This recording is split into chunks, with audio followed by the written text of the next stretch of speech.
શ્રી પ્રભુને પ્યારા શ્રી યમુનાજીના લાડીલા એવા રસિક સત્સંગી વૈષ્ણવોને જય શ્રી કૃષ્ણ. વિશ્વાસ એ કોઈકના આધાર પર થઈ જાય. કોઈકે કીધું તમને ખબર છે આનું આ મહત્તમ છે, એમ ચાલો આપણે માનીએ. ભાઈ તમે બહુ એને જાંચ પડતાલ કરી ના હોય, તમે બહુ એનો અનુભવ કર્યો ના હોય, તમે કોઈકે તમને કીધું તમને ખબર છે આનો આ મહાત્મ છે, તરત તમે માની લો છો. કારણ કે પેલો વ્યક્તિ પર તમને વિશ્વાસ છે, જેના પર તમને વિશ્વાસ છે એની વાત પર તમને વિશ્વાસ છે. એટલે વિશ્વાસ એ ક્યાંક પરાયું છે, પોતે અનુભવાયેલું હજી નથી, પણ તમારે કોઈકના પર તો વિશ્વાસ કરવો જ પડશે. ભણવું હશે તો ટીચર પર વિશ્વાસ કરવો પડશે, સ્કૂલ પર વિશ્વાસ કરવો પડશે, કોલેજ પર વિશ્વાસ કરવો પડશે, લોયર પર વિશ્વાસ કરવો પડશે, આર્કિટેક્ટ પર વિશ્વાસ કરવો પડશે, ઇન્ટિરિયર ડિઝાઇનર પર વિશ્વાસ કરવો પડશે. અરે પ્લેનમાં બેસો ત્યારે પાયલટ પર વિશ્વાસ કરવો પડશે, ગાડીમાં બેસો ત્યારે ડ્રાઈવર પર વિશ્વાસ કરવો પડશે. અને પ્લેનમાં બેસી અને પછી કેવો વિશ્વાસ હોય છે આપણને પ્લેનમાં બેસતી વખતે? આમ તો કેટલું રિસ્કી હોય છે, ક્યાંક આગું પાછું થઈ ગયું તો. હમણાં જ ગઈકાલે એક પાયલટના ત્યાં પધરામણી હતી મારી. 29 વર્ષના જ છે ભાઈ. મને લાગ્યું આ તો બહુ નાના લાગે છે. હવે 29 વર્ષનો છોકરો હોય ને એના હાથમાં આમ જોઈએ એ 500 700 1000 માણસની જિંદગી હોય ભાઈ. મજાની વાત તો એ છે પાયલટનું મોઢું હોય આપણે જોઈએ જ બેસતા પહેલા. પ્લેનમાં આમ ઘૂસીને એવા શાંતિથી બેસી જઈએ, એટલો બધો વિશ્વાસ મને કઈ જ થવાનું નથી. પટોવટો બાંધી લઈએ અને ઘણા તો પાછા ભૂંગળું નાખીને ઊંઘી જાય, જે થવું હોય થાય. પાયલટને આપણે જોતા પણ નથી કે આનું મોઢું કેવું છે, આ કેવો માણસ છે, કોણ છે. પૂછીએ છે ખરા કે આ કેટલી ફ્લાઇટ ચલાવી છે, અનુભવી તો છે ને જરા. આ તો આપણા બધાના ભાગ્ય. પેલો લેન્ડ કરે અને પછી જો પાયલટ અનાઉન્સ કરે thank God this was my first flight, ભગવાન બચાવ્યા. જો આપણને પહેલા ખબર હોય કે આની પહેલી ફ્લાઇટ છે, કેટલો વિશ્વાસ છે. દુનિયામાં કોઈ પણ ક્ષેત્રમાં તમે જાઓ, you have to trust, trust and trust. If there is no trust, there is no second thought, second step. You cannot move forward. દરેક જગ્યાએ આપણને એક્સપર્ટીની જરૂર પડે, એમ અધ્યાત્મના અંદર પણ આપણને ગુરુની જરૂર પડે, નિશ્ચિત. કારણ કે અધ્યાત્મ વિષયનું તમને જ્ઞાન નથી, તમારી એમાં એક્સપર્ટી નથી. તો જે વિષયમાં જેની એક્સપર્ટી હોય એનું માર્ગદર્શન આપણે લેવું જ પડે અને એના પર વિશ્વાસ કરવો જ પડે. તો જ તમે કંઈક શીખી શકો, કંઈક પામી શકો, કંઈક જાણી શકો. નહીં તો બીજો સ્ટેપ જ નથી આવતો. ગુરુમાં બે પ્રકારના ગુરુ, દીક્ષા ગુરુ, શિક્ષા ગુરુ. ઘણીવાર આપણે નાના હોઈએ, 5 વર્ષની ઉંમર હોય અને ક્યાંક આપણે કોઈક જગ્યાએ દીક્ષા માતા પિતાએ લેવડાવી દીધી હોય, એવું એ બનતું હોય. મારા પાસે 70 વર્ષના લોકો આવે ને મને કે આ બ્રહ્મ સંબંધનું રિન્યુઅલ થાય ખરું? મેં કીધું કેમ? કે અમને કશું યાદ જ નથી. 4 વર્ષની ઉંમરમાં બાપુજી લઈ ગયા હતા. મેં કીધું શું યાદ છે તમને? અમને તો એટલું જ યાદ છે કે ઠંડા પાણીએ અમને નવડાવ્યા હતા. એ વખતે ગીઝર નતા, ઠંડા પાણીએ નવડાવ્યા. ધ્રુજતા ધ્રુજતા ધ્રુજતા ધ્રુજતા બસ. પછી કશું યાદ નથી, કે મંત્ર બોલ્યા ને એ કશું યાદ નથી.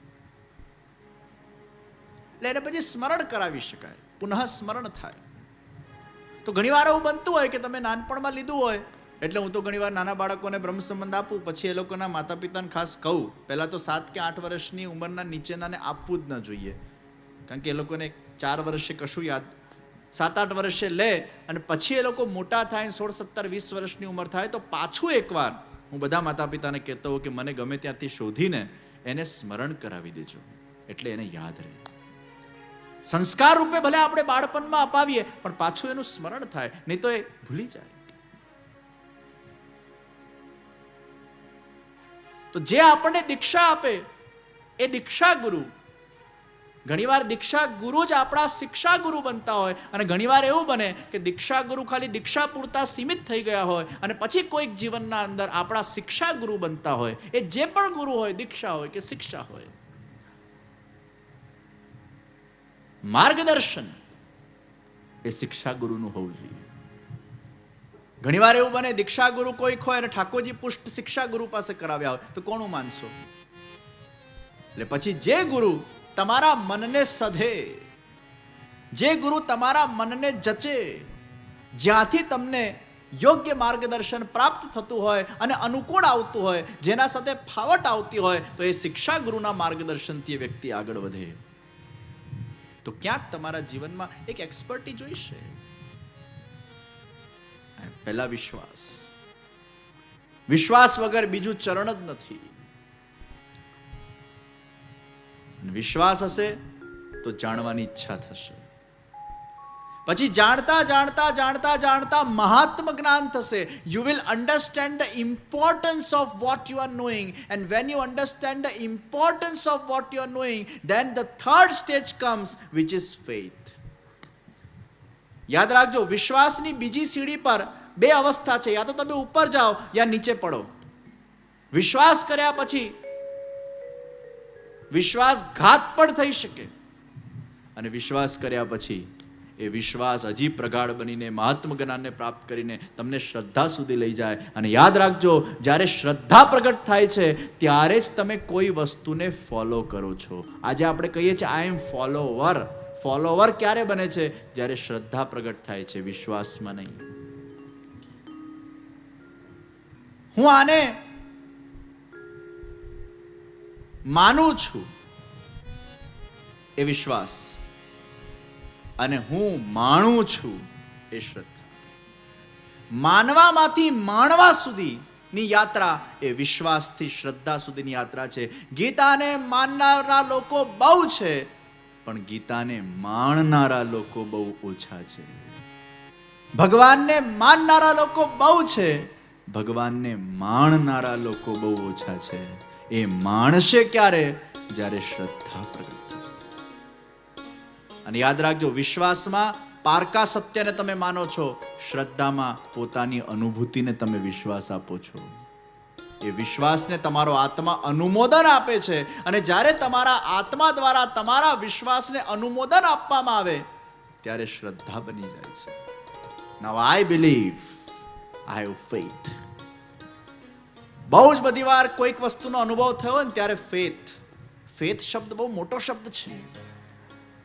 મને આમાં શ્રદ્ધા છે એટલે તમારો પોતાનો એમાં એક અનુભવ છે. श्रद्धा, और वही श्रद्धा को हम भरोसा कहते हैं. विश्वास अविश्वास થાય, શ્રદ્ધા અશ્રદ્ધા થાય, પણ એ શ્રદ્ધાથી પણ ઉપર હજી જ્યારે શ્રદ્ધા પ્રગાઢ બને ત્યારે ભરોસો થઈ. વિશ્વાસ અવિશ્વાસ થાય, શ્રદ્ધા અશ્રદ્ધા થાય, પણ ભરોસો આ ભરોસો ન થાય ક્યારે. આ બહુ ઊંચો લેવલ છે. દૂધ ઓટાતું જાય, ઓટાતું જાય, ઓટાતું જાય, ઓટાતું જાય, ઉકળતું જાય, ઉકળતું જાય, ઉકળતું જાય, અને દૂધમાંથી પાણીનું તત્વ નાશ પામતું જાય, અને દૂધ જ્યારે પ્રગાઢતા પ્રાપ્ત કરે ત્યારે બાસુંદી બનતી જાય, અને બાસુંદીની જે સોંધાસ છે એ વિશ્વાસની બાસુંદી, એ ભરોસો છે. અને ભરોસો એટલે अब तुझे सौंप दिया, अब जो होगा वो तेरी रजामंदी से होगा. જ્યાં અવિશ્વાસ થવાની કોઈ સંભાવના નથી, જ્યાં અશ્રદ્ધા થવાની કોઈ સંભાવના નથી, જ્યાં ભરોસો છે, સौंप दिया. तारजे डुबाड़जे जीवाड़जे के मारजे, सौंप दिया. और ये भरोसा वो भक्ति मार्ग का भरोसा.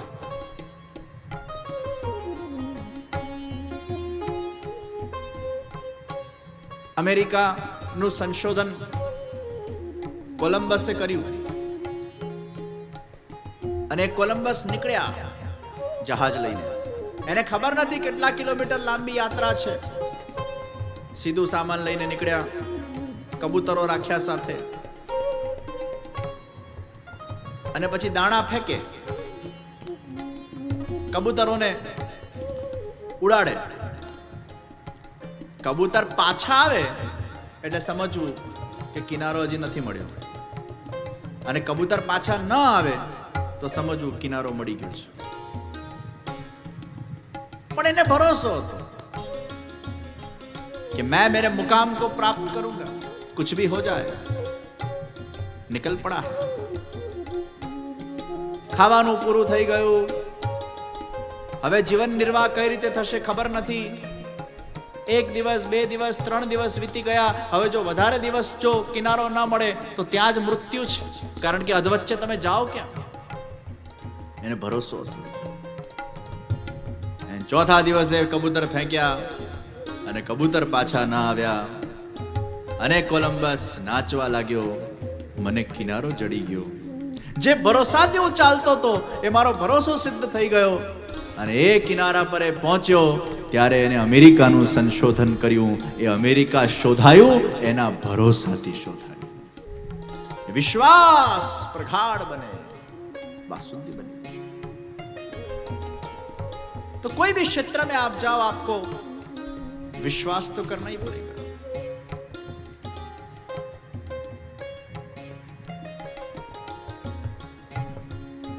તો વિજ્ઞાન અને ધર્મ બંને એકબીજાના પૂરક છે. ફરક એટલો જ છે કે વિજ્ઞાન જોએ એને માને છે, અને ધર્મમાં ઘણી બધી વસ્તુઓ જોવાઈ ગયેલી છે, એ જ લખાઈ ગયેલી છે, એને આપણે માનીએ છીએ.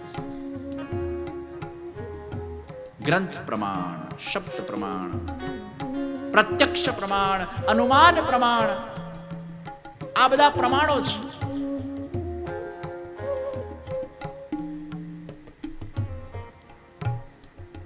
તો ધર્મ સાયન્ટિફિક છે.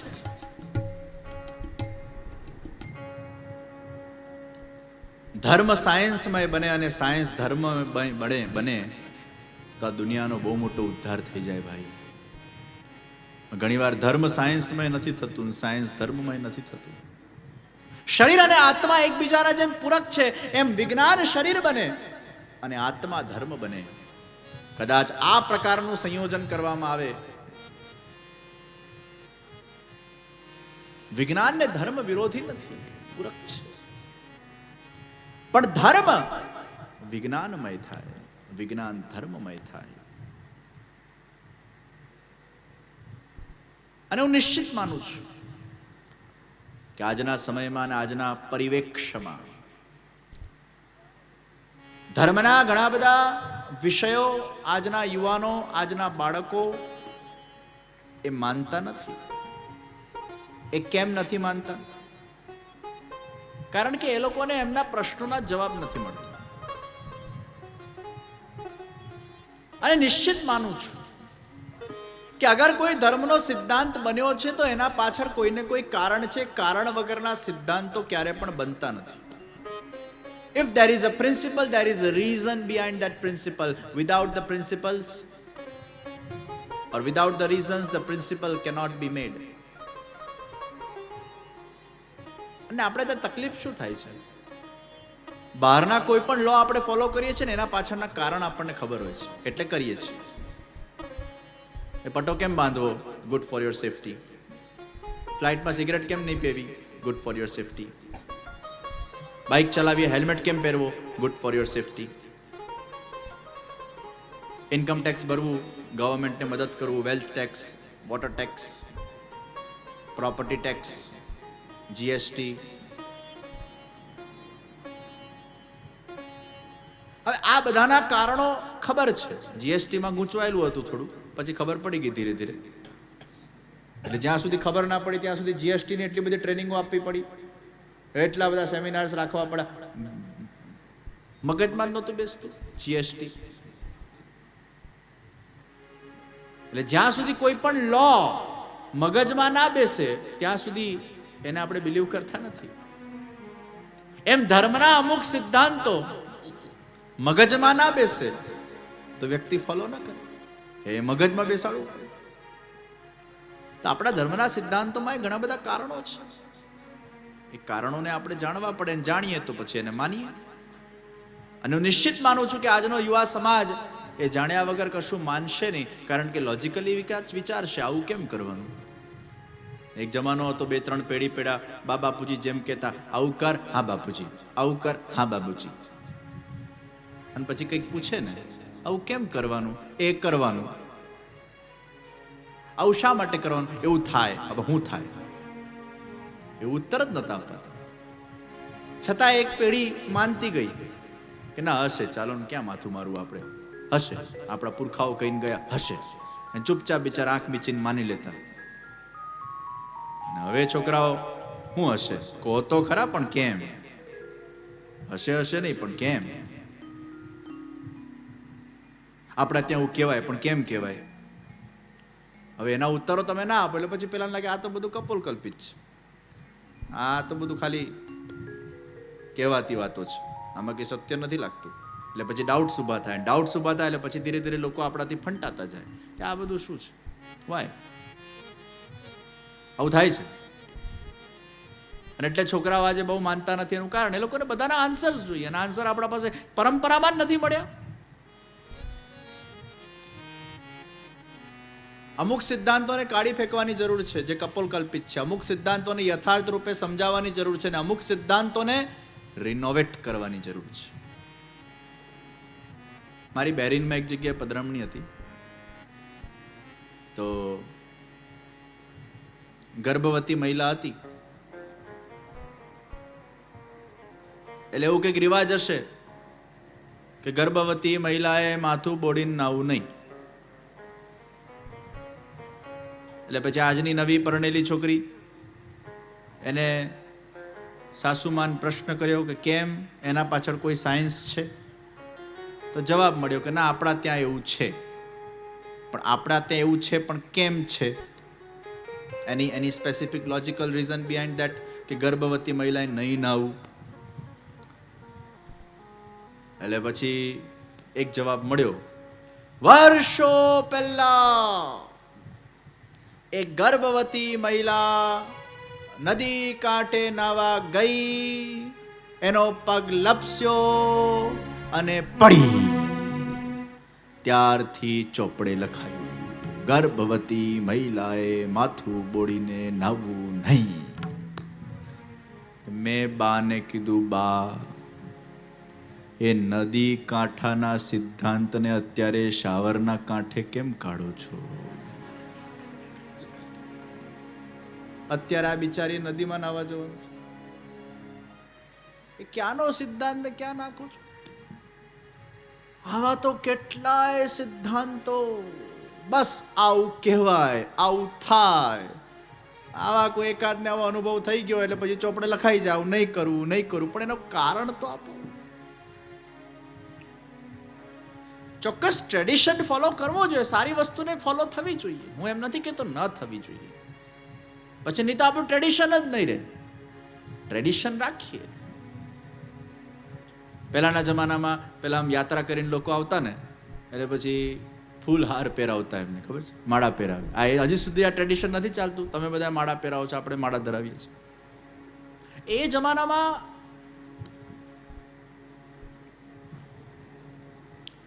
પરફ્યુમો નહોતા, અત્તરો હશે તો એમાં એક ભાવ એવો હતો, અને પાછા પુષ્પ પણ છે ને બહુ જ સુગંધી હતા.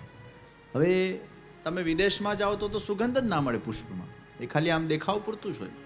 તો માળા ધરાવવા પાછળનો કોન્સેપ્ટ એટલો હતો એ વખતમાં કે તમે કોઈ પણ તમારા ઘરે આવે છે તો એને તમે સુગંધ આપો છો. ચલો, બહુ જ બિચારો યાત્રા કરીને આવ્યો હોય અને બળદગાડામાં આમ એસી ગાડીઓ નહોતી એ જમાનો, ઘોડા પર આમ ચલાવીને આવે એટલે બિચારો કેટલો આમ હેરાન થઈ ગયો હોય. એટલે પછી તમારા ઘેર આવે એટલે તમે એને માળા ધરાવો, એના પગ પખારો. આમે આપણો થાક ઉતારવા માટે આપણે પગને, હવે અમે લોકો ઘણીવાર પધરામણીમાં જઈએ ને, શીતકાલમાં પધરામણીમાં જતા હોઈએ, તે 11 વાગે રીતનું રાયતું કરવા માટે એવું ઠંડુ જળ પગ પર નાખે, બોલો, તો શરદી થઈ જાય. ઠંડુ જળ નાખે. એટલે મને ઘણીવાર થાય કેટલું આપણે રીતનું રાયતું કરીએ છીએ. બસ કેસર જલથી પગ પર પાણી રેડવું એટલે રેડવું જ. અલ્લાહ પણ ઠંડુ હું કામ રેડે છે? કોઈનો થાક ઉતરવાના જગ્યા લાગી જાય થા રે શીતકાલના અંદર ઘણી વાર પાછું કે તો 3 કલાકથી પેલું મૂકેલું હતું ને એ ગરમ જ હતું, આપ 3 કલાક મોડા આવો તો શું થાય?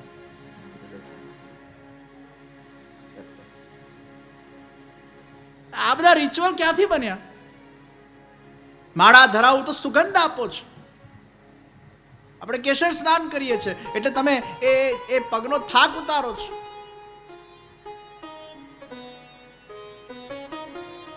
અને સાચું કહું, હવે આજકાલ કોઈને પગમાં એટલો થાક લાગતો નથી. ગાડીઓમાં બધા આવતા હોઈએ છે. પેલા તો ચાલીને પગા ગુરુજનો પણ બિચારા ચાલતા ચાલતા તમારે ઘેર આવે એટલે પછી લાગે ના હવે આ પગ પખારવા પડશે. છતાં એ ટ્રેડિશન ફોલો થાય છે, એક પૂજનનો પ્રકાર છે અને આપણે કરીએ છીએ. પણ એનું કારણ આ છે, પરફ્યુમ નાખીને અત્તર વત્તર નાખીને બધા લોકો આમ સ્ટેજ સમારંભ પર બેઠા હોય, ફ્રેશ થઈને આવ્યા હોય અને પછી લે માળા ધરાવો. ઘણી વાર તો એવું હોય છે કે માળા ધરવા વાળાને એટલો રસ નથી હોતો, પણ જે માળા ધરાવા આવે ને એને રસ વધારે હોય છે, કારણ કે એ બાને સ્ટેજ પર આવવામાં કંઈક તો કરવું પડે. સ્ટેજ પર જઈને બીજું કરવું શું?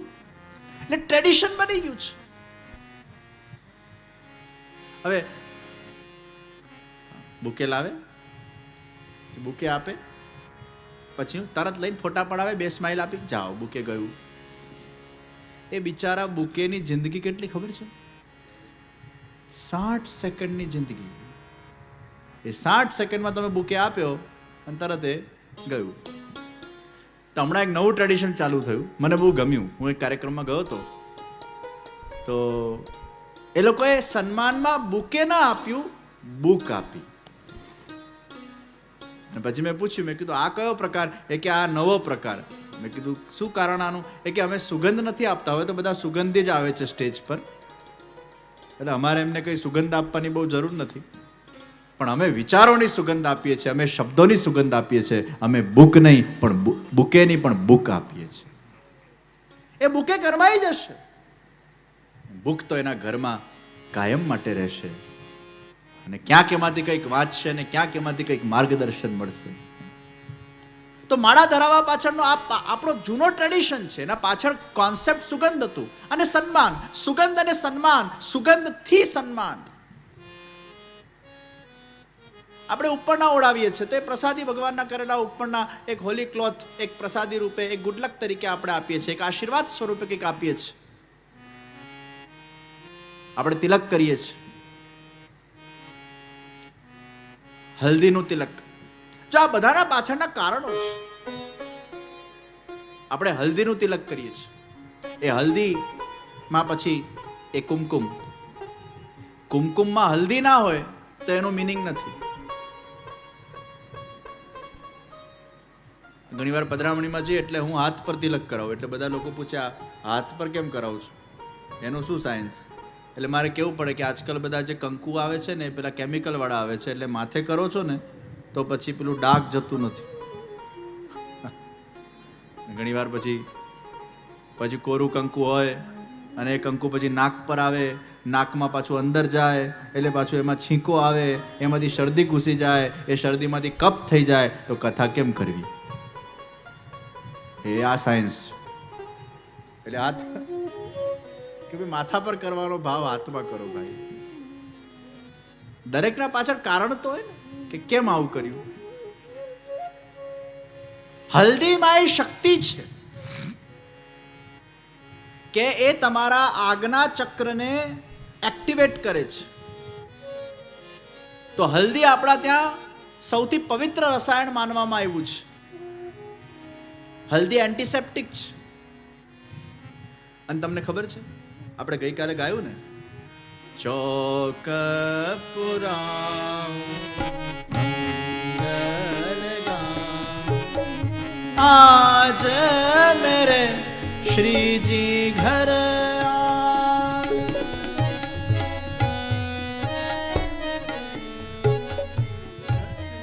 ચોક પુરાવો. અને અને ચોક શેના પુરાતા? હલ્દી કુમકુમનો ચોક પુરાય. કેમ?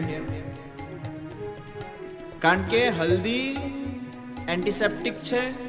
હલ્દીનું સંસર્ગ જ્યારે વાયુના અંદર થાય છે ત્યારે વાયુ પવિત્ર બને છે. વાયુમાં હાઇજિનિકલી ક્લીનીનેસ આવે છે, સાત્વિક વાયુ થાય છે. એટલે ચોક જ્યારે પૂરો ત્યારે એ ચોકને એ વાયુ સ્પર્શ કરે છે. એટલે કોઈ પદાર્થ હોય આપણા ઘરે, આપણે ચોક પૂરીએ છીએ. હલ્દી કુમકુમના ચોક પુરાય. પછી એનું હવે રંગોળી ને એ બધા વિષયો આવી ગયા, એ ડેકોરેશન છે. પણ હલ્દી પાછળનું આ કારણ હતું. અને બીજું કારણ કે પહેલાના જમાનાના અંદર પેસ્ટ ટ્રીટમેન્ટ હતી નહીં. એટલે હલ્દીનો ચોક પૂરો એટલે મંકોડા અને કીડીઓ અંદર ઘૂસી ના શકે, એ રિસ્ટ્રિક્ટ થઈ જાય, કીટાણુઓ રિસ્ટ્રિક્ટ થઈ જાય. આજના સમયમાં તો આપણે ઘણી બધી ટ્રીટમેન્ટો કરાવી લઈએ છીએ. તો પહેલાના જમાનામાં આ કારણથી પણ હલ્દી કુમકુમના ચોક પુરાતા. અને હલ્દીને શુભ માનવામાં આવી છે. હલ્દીમાં શુભત્વ છે, મંગલત્વ છે. આજે ઘણી બધી રસમો આપણે ટ્રેડિશનલી ફોલો કરીએ છીએ, જેની આમ જરૂરિયાત નથી પણ કરીએ છીએ. હવે લગ્નોના અંદર પેલું હલ્દીથી પીઠી ચોડે ને આન છે તે છે, ગાલ પર હલ્દી લગાડે ને હાથ પર, એ બધા હવે એટલા કોસ્મેટિક્સ આવી ગયા છે. અને પહેલાના જમાનામાં એક જ કોસ્મેટિક હતું, હલ્દી. આજે કોસ્મેટિક્સમાં હલ્દી આવે એ પહેલાથી જ બધા બ્યુટી પાર્લરોમાં જઈને સવારી જ જતા હોય છે. પાછું પેલી હલ્દીની રસમ તો કરવાની છે, ટ્રેડિશન. એ શુભત્વના ભાવથી કરીએ છીએ. તો હલ્દીમાં આજ્ઞા ચક્રને એક્ટિવેટ કરવા માટે આપણે હલ્દી કુમકુમનું એ તિલક કરીએ છીએ. અને તિલકમાં પણ આ ચિહ્ન એ ભગવાનના ચરણારવિંદનું ચિહ્ન છે.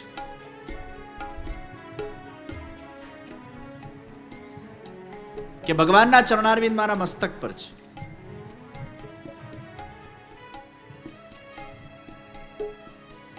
તો દરેક વિષય પાછળનું સાયન્સ અને કારણો આપવા પડશે. આપણે 3 પરિક્રમા કરીએ મૂળમાં. ગિરિરાજની 7 કોષની હોય એટલે 7 કરીએ, 9 કોષની હોય તો 9 કરીએ. એટલે આમ એક જ થાય. પણ આમ નાના ગિરિરાજી ઘરે બિરાજતા હોય કે દંડવતી શિલા પર આપણે જઈએ તો 7 પરિક્રમા કરીએ છીએ, એ ભાવથી, 7 કોષના ભાવથી. અને આમ 3 પરિક્રમા કરીએ કોઈ પણ જગ્યાએ તો એ 3માં આપણા 3 પ્રકારના દોષ થાય છે, કાયિક, વાચિક અને માનસિક. તો કાયિક દોષને એટલે શારીરિક દોષ, વાચિક વાણીથી થયેલા દોષ અને માનસિક, એ 3 પ્રકારના દોષ મારા નિવૃત્ત બને એટલે હે પ્રભુ 3 વાર પરિક્રમા કરું છું. અને પરિક્રમાનો અર્થ એક તો ભગવાનની ઉર્જાને પ્રાપ્ત કરવું, બીજું તમે જેના ગોળ ગોળ ફરો એના પ્રિય બનો, ત્રીજું ભગવાન તમારા સેન્ટર છે એના આજુબાજુ તમે ફરો છો, ચોથું એ 84 કોષના ફેરામાંથી એ ભગવાન તારી ભક્તિથી મને મુક્તિ મળે, પાંચમું એ પરિક્રમાના માધ્યમથી આપણે બધા આખા ઠાકોરજીના સ્વરૂપના ચારે બાજુથી દર્શન કરીએ છીએ. આ પરિક્રમાના 5 કારણો. ભાઈ કોઈ બહુ મોટો માણસ હોય એના આજુબાજુ ફરો તો એના પ્રિય બની જાઓ ને, એની દૃષ્ટિ તમારા પર પડતી જાય. આ બહુ આજુબાજુ ફરે છે, આ બહુ દેખાય કરે છે. તો કોઈ મોટો માણસ હોય એના આજુબાજુ ફરો તો તમે એના નજીક પહોંચો. એમ ભગવાનના ગોળ ગોળ ફરો નજીક.